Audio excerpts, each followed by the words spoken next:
Hello दोस्तों, super गजब facts में आपका स्वागत है। आज हम बात करेंगे मीराबाई के बारे में। मीराबाई भगवान श्री कृष्ण की सबसे बड़ी भक्त मानी जाती हैं। मीराबाई ने जीवन भर भगवान कृष्ण की भक्ति की और कहा जाता है कि उनकी मृत्यु भी भगवान की मूर्ति में समाकर हुई थी। मीराबाई जोधपुर राजस्थान के मेड़वा राजकुल की राजकुमारी थी।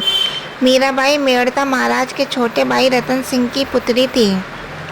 मीराबाई का जन्म 1498 ईस्वी के लगभग हुआ था। जन्म के 2 वर्ष बाद ही उनकी माता की मृत्यु हो गई थी। तुलसीदास मीराबाई के गुरु थे। तुलसीदास के कहने पर मीराबाई ने श्री कृष्ण के साथ साथ राम भक्ति भी की। बचपन से ही मीराबाई का मन कृष्ण भक्ति में रम गया था। उनका कृष्ण प्रेम बचपन की एक घटना की वजह से अपने चरम पर पहुंचा था। बाल्यकाल में एक दिन उनके पड़ोस में किसी व्यक्ति के यहाँ बारात आई थी। बारात को देख मीराबाई ने अपने परिजनों से पूछा कि मेरा दूल्हा कौन है। इस पर उपहास करते हुए उसके परिजनों ने भगवान श्री कृष्ण की मूर्ति की तरफ इशारा करते हुए कह दिया कि यही तुम्हारे दूल्हा हैं।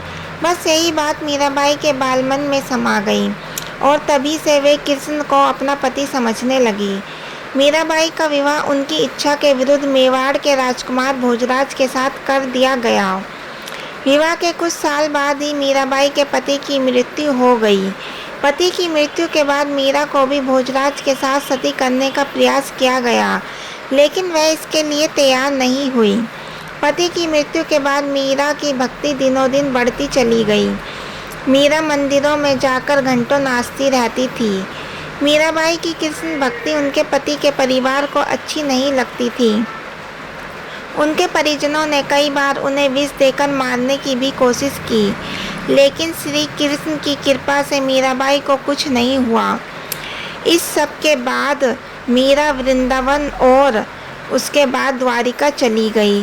वहां जाकर मीरा ने कृष्ण भक्ति की और जोगन बनकर साधु संतों के साथ रहने लगी। कहते हैं कि जीवन भर कृष्ण की भक्ति करने के कारण उनकी मृत्यु कृष्ण की मूर्ति में समाकर हुई थी। इतिहासकारों के अनुसार एक मान्यता यह भी है कि मीरा पूर्व जन्म में वृंदावन की एक गोपी थी और उन दिनों वह राधा की सहेली थी। वे मन ही मन श्री कृष्ण से प्रेम करती थी। गोप से विवाह होने के बाद भी उनका लगाव श्री कृष्ण के प्रति कम न हुआ और कृष्ण से मिलने की तड़प में ही उन्होंने प्राण त्याग दिए। बाद में उसी गोपी ने मीरा के रूप में जन्म लिया।